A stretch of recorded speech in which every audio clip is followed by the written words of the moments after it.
What's up, family? It is O. I hope you are amazing. I know that you're well because you're watching this video, so be grateful for that. On today's video, I'm going to share with you a powerful framework that you can use to create extraordinary relationships and to always be able to find your center, lead yourself back home, back to truth, back to love, back into your power, which is also the place that you can make the greatest contribution to the planet and to the people that you love. All right, so it is this. It started with an observation. Recently, I've noticed in the world collectively that we've gone from being careless to being careful. Careful is like walking around on eggshells. I know you can relate to the feeling. Not realizing that both states, both carelessness and carefulness, are both imbalanced states. They're both out of harmony. They're both manifestations of fear. So I'm gonna break this on down. Oh, and by the way, in the middle is caring. What a concept. Caring. But caring, there's more to caring than meets the eye. What it requires to truly care from a place of heart, not head, not fear, but from a place of heart, from a place of true compassion, love, and authenticity. Unfortunately, that's more rare than we may think. And so beware the pendulum swing of going from being careless to careful. Careless is like caring less about your others than you do about yourself, caring more about yourself than you do about others. Carelessness is kind of like putting yourself on a kind of high horse. It's self-righteousness. It's putting yourself on a pedestal, right? And minimizing others consciously or unconsciously, accidentally or maliciously, minimizing others, making yourself better than others. This is being careless. This is when you've got your blinders on and you're very much focused on what's good for me, not necessarily what's good for the whole, what's good for the other, what's good for the planet. The flip side of that, the flip side imbalance, which is even more difficult to see as an imbalance, is being careful, walking around on eggshells. Can you relate to this now, in the past, where in one of your relationships you feel like you have hesitation, just have the sensation of walking around on eggshells? You'll know you're being careful when you say things to yourself or to others like, well, I just don't want to hurt their feelings, or I don't want them to take it the wrong way, or I don't want them to think, I don't want. When your energy is focused on I don't, then whatever you do, which means whatever it is that you're trying to create, part of your energy is going towards creating that. And then the other part of your energy in fear is going towards not creating, defending against the opposite. That's when you're walking around on eggshells. You're being careful. It's well intended. It's innocent often. And it is just as much of an imbalance as being careless. Right in the center is caring. Caring requires the willingness to be authentic, the willingness to be vulnerable, the willingness to be in a space of true intimacy with another being. When we are in our heart space in this way, then this is where we can see, amidst our uniqueness, amidst our differences, we can see similarities. It's where we can empathize. It's where we can see someone's perspective, whether we agree with it or subscribe to it or not. This is caring. So think about in your life, are there any places in your life right now, any relationships or in relationship to your goals? Like, for example, if you are a content creator and you're putting content out there, are you putting content out there or writing content or recording content, and in your mind or just even in your being, you sense that you're being careful, right? This means that the ego is captaining the ship to some degree, right? So if your intention, for example, on writing a post is to serve, is to impact, then when you're in a space of care, when you're in a space of love, then you are in a space of abundance and trust, and trusting your heart and trusting your intention. So things get simple. When they get complicated, this is where the ego has now taken over and saying, okay, I will be in charge here. And consciously or subconsciously, then you're saying, okay, well, I'm going to serve in this way. I have this message, but I want to make sure it doesn't offend these people, or make sure it doesn't offend these people. And that is a kind of reaction. And that's an example of being careful. So even though it's well intended, even though it's intended often to create harmony, to create love, to honor another being, it can't actually do that because you're in a place of fear and you wind up disregarding yourself. Just like carelessness is elevating yourself and minimizing others, when you're being careful, you're elevating someone else, whether you know it or not, and you're minimizing your own self, your own truth. Your own sovereignty in some way is being compromised. It is being minimized because you're afraid that if you were to speak up, if you were to include yourself, you would experience some sort of pain, something negative.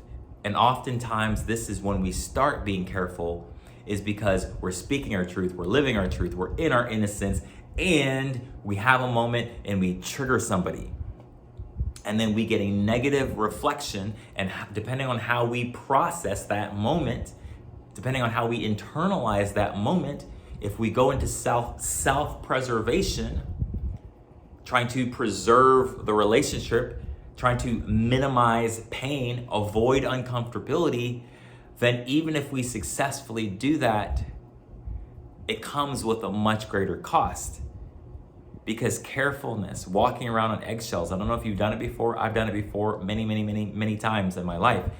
It doesn't feel good because there's a deep instability. So even if you seem to be maintaining the peace and avoiding conflict, it turns into an inner conflict. So when we try to avoid an external conflict in that way, and we're being careful walking around on eggshells, then it turns into something much worse, which is an inner conflict that you can't really solve because you are trapped inside of yourself and you're controlling your own self now. And that literally is like takes this fire of your spirit, this light that you are, and it dims it, it compresses it, it becomes dull and heavy. So then when you're being careful, right, you're bound to explode at some point. And the explosions are not always nice. Suddenly your spirit erupts out and it's just like, I'm done, or it's like, blah, and it might not be pretty, it might not be polished. So notice where you're being careless, notice where you're being careful, and notice where you're pinging back and forth and penduluming between the two. Whether you've been being careful and you're like, oh man, F this, and then you go total rebel and you get blinders on now, and then you go up into carelessness. Or notice where you've been careless before and you experienced pain, you experienced disconnection, you experienced causing pain, you experienced something negative, and then you, instead of going into the fire of love, right in the center where you can actually care, where love can be soft or it can be fierce, love can be tough love, or it can be nurturing love. Notice where you've gone to the other side and started being careful to make sure you don't hurt anybody's feelings. Make sure that doesn't happen again.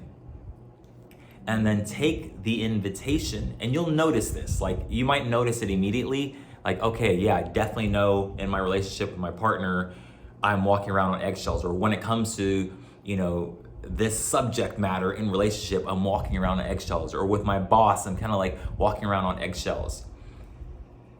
And then take the invitation. Use your will, your courage, and your vulnerability to lean into the truth. Here's the thing, the truth, which is where like truth and love are almost synonymous. This is where caring is happening. This is where we honor others to the same degree that we honor ourselves, right? Or vice versa.